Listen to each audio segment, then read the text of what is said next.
Did you know that the size of men's genitalia has been shrinking generation after generation? And over the past 40 years, the sperm count in the average man has been reduced by 60%. That means that in less than 2 generations, the amount of sperm produced by men has been more than halved. What's to blame? And can anything be done about it? Well, sit tight and relax as I'll explain why your dad's generation is more biologically masculine than yours.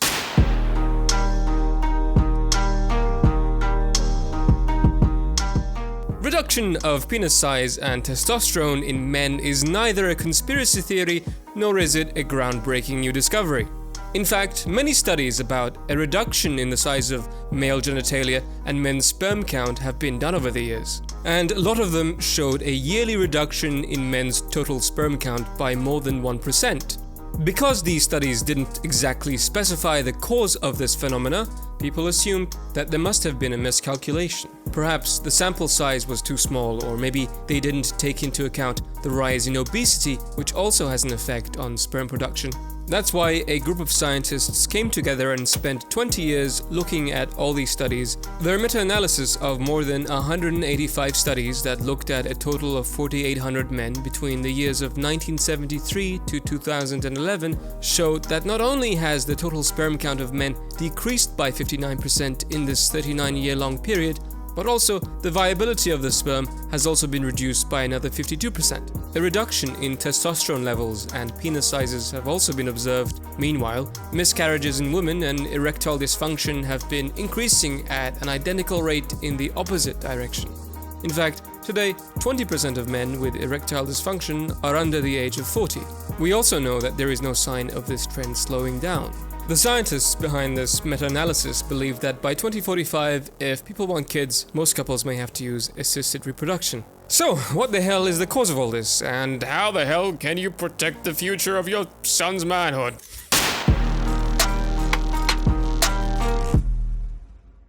First of all, let's quickly take a look at things that can reduce your sperm count.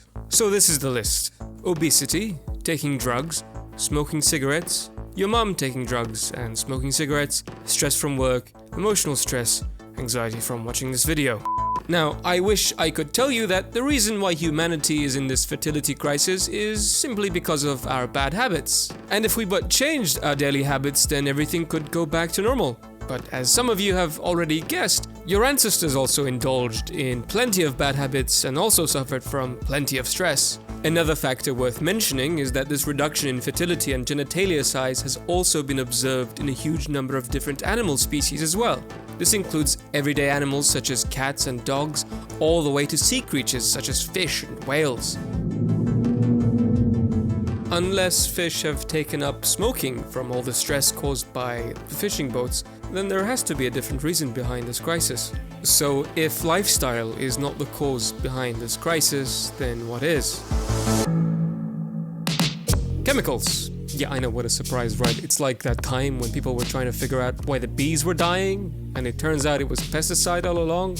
The culprits behind the fertility crisis are referred to as endocrine-disrupting chemicals, or EDCs for short.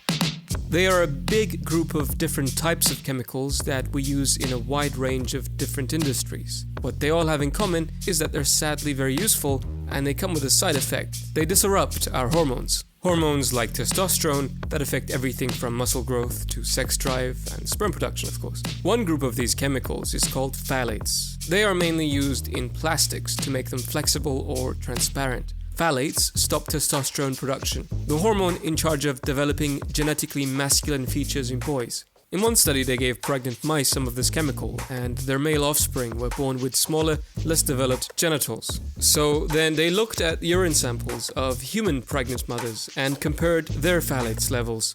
And the same thing was true about the human babies. So, the same way that drinking alcohol or smoking cigarettes can affect the child during pregnancy, so can these chemicals to an even more dramatical level.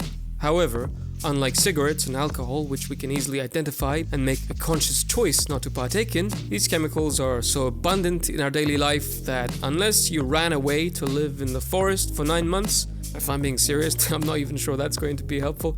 Think about it, not even the creatures in the ocean are safe from EDCs. Don't believe me? Well, let's take a quick look at where we can find EDCs. Phthalates. They are in your makeup and your face creams. They are the chemicals that make your skin absorb the bloody sunscreen. They are used in tubing and they are absorbed by whatever goes through them. They are in the water you drink, in the milk you get from the factory farm. They're in the synthetic clothes you buy. They're with you in the shower. They're in your toiletries, in food packaging, in perfumes, and in air fresheners. BPAs make plastics durable and tend to increase estrogen in men. In pizza boxes, tooth sealants, and plastic water bottles, they use BPAs. PTFEs. They are in your Teflon pans, which you use to cook your food in. Pesticides also have an effect on your hormones. They're in your fruits, they're in your veg. Dioxins. They are released as an industrial byproduct from factories. They are in the air you breathe.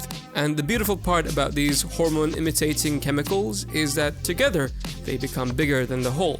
Interacting with one another, they work in harmony to mess up with our hormones in ways that we can't even imagine. So, where does all of this leave us? Some might think that in an overpopulated world, maybe having a lower fertility rate is not such a bad thing. But should the choice of having a child really be up to private companies that are only pursuing their own profit? Do we even have the right to take that choice away from animals too?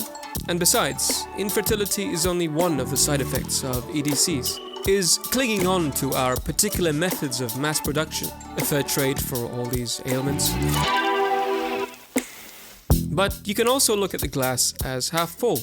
The truth is that most of these chemicals can leave your body very quickly.